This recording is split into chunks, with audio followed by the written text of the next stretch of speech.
রাগের মাথায় আপনি সন্তানকে বললেন তুই মর, ফেরেশতারা বলল আমিন। তোর ভবিষ্যৎ অন্ধকার, ফেরেশতারা বলল আমিন। রেগে মেগে আপনি আপনার মেয়েকে বললেন জীবনেও তোর কপালে স্বামীর ভাত জুটবে না, ফেরেশতারা আবারও বলল আমিন। আচ্ছা, আপনি না সেই ব্যক্তি যে তার নিজের জীবনের চাইতেও সন্তানকে বেশি ভালোবাসেন? আপনি না সেই ব্যক্তি যে তার সন্তানের জন্য হাসতে হাসতে নিজের জীবনটাও দিয়ে দিতে পারেন?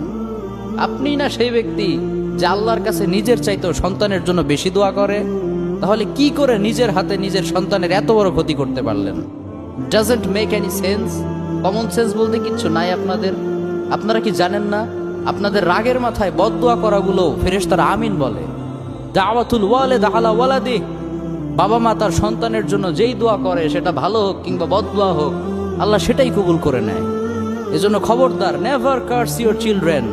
রাগের মাথায় কখনো সন্তানকে অভিশাপ করবেন না। খুব বেশি রাগ উঠে গেলে তার জন্য উল্টা